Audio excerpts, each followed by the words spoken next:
kind of relieved and excited, because I think there's an awful lot of planning that goes into this. The good thing is a lot of people don't know how much planning it is. It should seem, totally kind of calm and wonderful, but I think actually it's 4 years of incredibly detailed and rigorous curational work, and working with Peter Reed, who's been a fantastic support.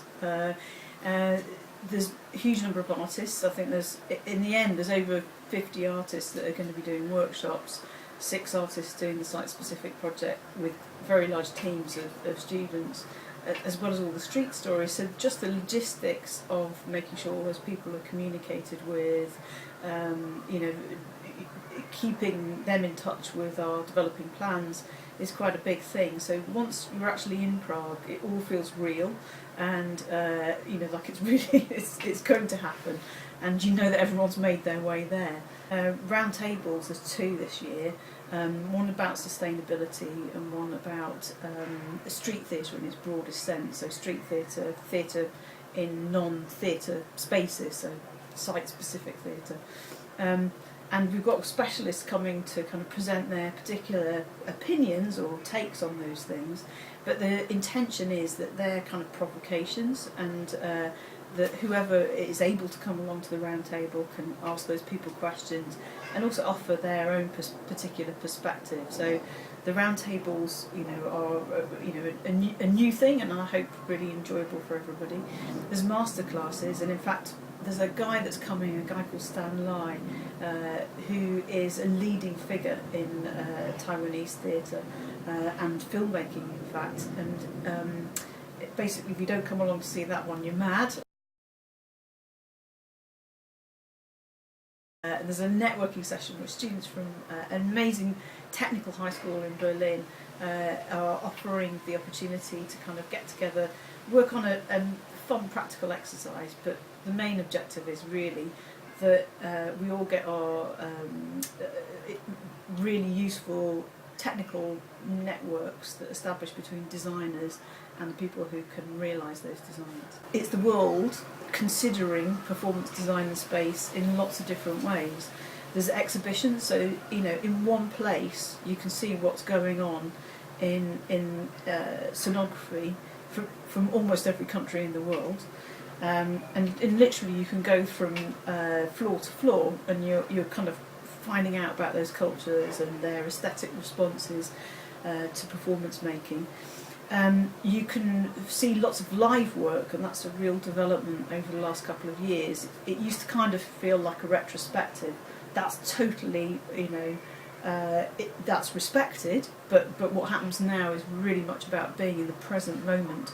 This is, whilst there's great stuff online, this is absolutely about meeting people live and being able to see that work in practice. So for new this time, there's Intersections, which is a space designed by a world-known architect, where artists are kind of making work literally in front of your eyes. They've been invited to bring work or curate work into this intersect space. And there's a cafe and networking area, and that's for professionals as much as for students.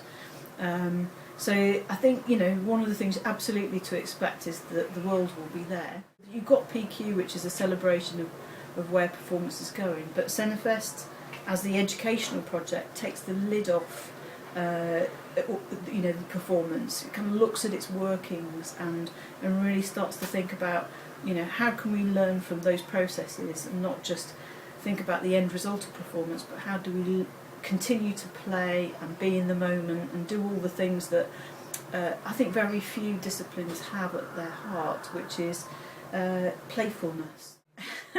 that's really, really hard. And I genuinely mean there's an awful lot. I'm really curious and very, very keen to see how the site-specific projects work, and I'll tell you for why. I think it's in many occasions, big festivals like this, where students or professionals bring work, they bring it in a kind of plastic box, and they're not really acknowledging the culture that they're making the work in. So in other words, the work is self-contained, and the site-specific projects absolutely predicated on this idea that it's made with the city as the starting point, as the text, and therefore from wherever in the world that these students have come from, they've been investigating what is real about Prague, what's unique about that as a city, and what stories that come out of that. The other thing that I think I'm really, is going to be fantastic, and I really recommend everybody to take part in, is to see the national exhibits and to see the student exhibits from in the Vletstream Palace, because there can't be any other occasion for the next 4 years when you will just see such a cross section of the amazing work that's going on. Within Scenofest, there's the workshops going. This has been probably, I think, one of the most exciting things that we've been doing, is being able to curate the best artists from across the world into the Damu, and students to have a relatively kind of intimate experience. So the maximum group size is only 30, so that's going to be a fabulous experience, and they're going to be reporting on those experiences through the Scenofest Ideas Exchange website. So even if you didn't get the chance to get to Scenofest, you can find out more about what's going on there. A pair of very comfortable shoes, because I think one of the beautiful things about Prague is you can walk everywhere. But if you do walk everywhere, you will really notice it unless you've got comfortable shoes on, because it's cobbled streets, and it's there's just so much to see, and you're not going to want to stop. So a pair of comfortable shoes and a camera